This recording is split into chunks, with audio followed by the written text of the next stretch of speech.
Nuclear energy is one of the most fascinating stories of technology that we've seen so far.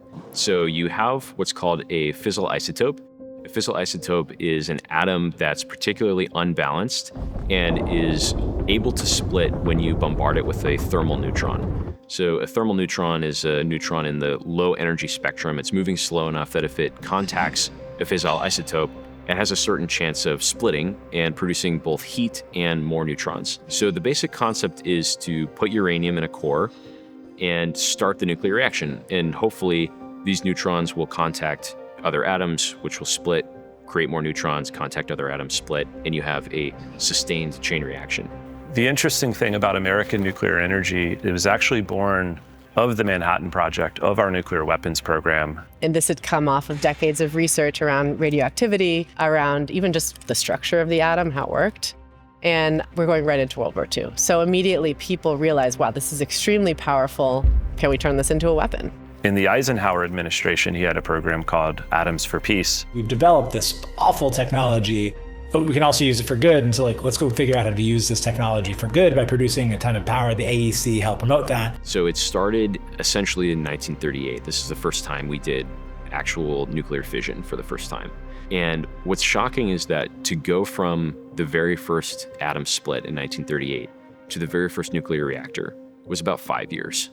From brand new science that we'd never really understood before to a machine that can actually utilize that science and create energy was about 5 years. If you look at the 1960s when nuclear technology is invented and we start to scale it up and build all the nuclear reactors we have in the US, it's 20% of all electric power today. When we did that, we stopped burning oil broadly as a nation in large-scale plants. We just didn't have to do that anymore.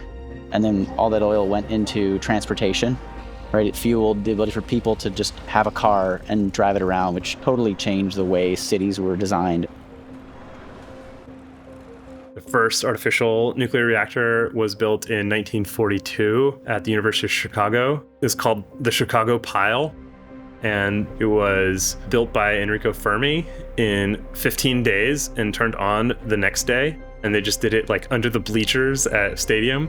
What is it made out of? It's like wood with graphite bricks that they just stack, and the wood is just holding it together. It has no shielding, it has no containment, and the graphite bricks have these holes in them with uranium fuels rods that they drop down those holes, and they keep building it up and up. They just make it with a little bit of margin beyond where they think it'll go critical, and they have a scram system, which is a guy ready to cut a rope that'll drop a rod of material in that'll absorb neutrons and stop the reaction. And they figured all this out without any rules. And after that, about 9 months later, we completely redesigned the architecture of it and we produced the X-10, which was really the first gas reactor. And what's interesting about this development is that this all happened months at a time, right? We went from Chicago Pile 1 to X-10 in a period of about a year and a half. This is the type of rapid iteration that I think was the hallmark of the 40s through 60s in American development.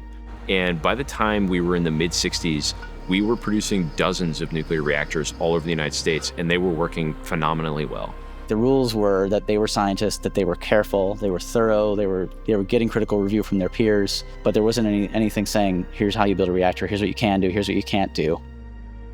Unfortunately, in about 1979, in the West at least, nuclear came to a screeching halt. That was essentially 3 Mile Island. The accident occurred here at the 3 Mile Island nuclear power plant a dozen miles south of Harrisburg. 4 o'clock this morning, 2 water pumps that help cool reactor number 2 shut down. Officials say some 50 to 60,000 gallons of radioactive water escaped into the reactor building. Steam escaped into the atmosphere, and radiation was detected as far as a mile away. At least 50 workers, and perhaps twice that number, were at the plant. There was no property damage beyond the fence of the facility, and 13 independent studies failed to find any health effects or environmental effects beyond the perimeter of the facility in the surrounding areas. So this is one of those events where public perception is really much larger than the event itself. The formation of the NRC in 1975 and the 3 Mile Island incident in 1979, I think nuclear regulation has significantly increased. There was a kind of an allergic reaction to nuclear power after the end of World War II was worried about nuclear war and missiles and all of that sort of stuff. And it had quite a psychological punch to it. If your school is making you hide under your desk every day for atomic bomb, yeah, you're going to think, okay, this is not a good thing. I think a big part of why we kind of quickly went from atoms for peace, like people being excited about the future for nuclear power, into this sort of villainization of nuclear power was because a lot of those atomic tests that happened in the late 50s actually impacted people's lives. And we didn't have, we had no tolerance for that. The US military and government was fairly irresponsible in terms of just like testing, the next atomic bomb, like all over the place, having fallout in different places. And radiation is no joke. You don't want that. So we began to have arms limitation talks and at least cut down the amount of nuclear missiles and all that sort of stuff. And the fear of the nuclear war receded, and all the people that were encrust themselves on a movement and make money out of it were kind of running out of movement, and they figured, okay, we can use the same word, nuclear, to oppose nuclear power, which was a completely different and completely safer sort of thing. With the environmental movement, with the first Earth Day, with all these things that were happening, that just like quickly took on the anti-nuke mantle as well. It was almost like game over. So you got this big anti-nuclear movement that didn't really care what kind of nuclear it was talking about, as long as it was something you could scare people with. And again, at the same time, people's concerns shifted from knowing all about technology and caring about it to knowing and caring about other things. The ability of the average person to understand the distinctions between nuclear weapons and nuclear power kind of went down. Most people falsely assume that 3 Mile Island led to the pause of the nuclear industry. And because of the coincidence in timing between the downfall of the nuclear industry and 3 Mile Island, it has led to this recursive pattern of the more people are afraid of it, the more regulations are added, and then the more people become afraid of it. But in reality, 3 Mile Island, happening in 1979, was a year after the industry had already collapsed, just due to failing market structures at the time. And so what you had was the cancellation of nearly 200 contracts for nuclear power plants in 1978. Then you had 3 Mile Island happen in 1979. And what the nuclear industry discovered at that point was actually a new business model. Now that people were afraid of nuclear, they pivoted. They started selling safety systems, which made them hundreds and then billions of dollars per nuclear power plant. When you looked at the existing base of nuclear power plants at the time, well over 100, this was a huge market to sell into. Every time that there's a tragedy that might somewhat be related to nuclear power or directly related to nuclear power, the industry seizes on that to ratchet up regulations even further. There was Chernobyl, which was like the real kind of accident. There was Fukushima, which actually no deaths caused from the meltdown itself, but a lot of deaths caused, unfortunately, in the tsunami. And then there was 3 Mile Island, as we mentioned before. All these just kind of served to scare people and just kind of feed into this anti-nuclear movement that was starting to grow.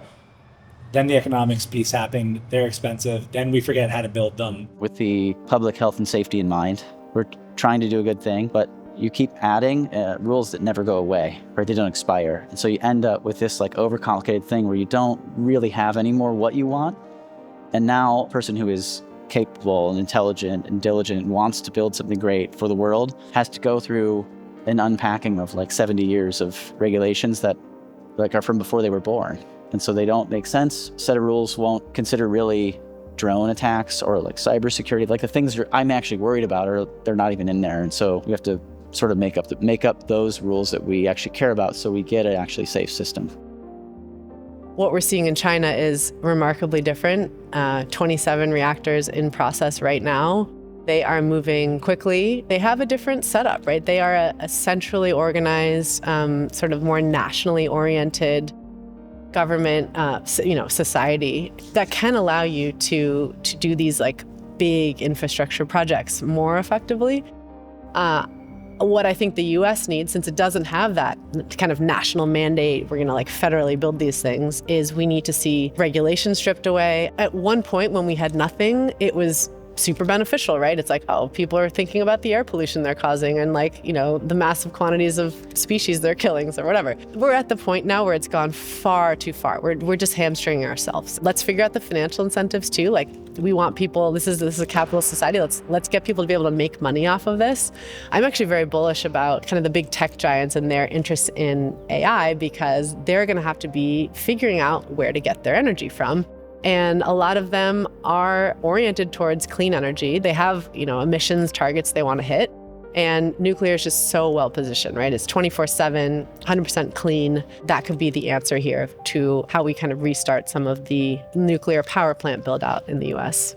It's super interesting because even though Congress said we're going to open this up to make maximum use of the energy that nuclear power affords, and that we're going to not require a license for everything, when the Atomic Energy Commission went to make the rules, they said, no, you still need a license for everything.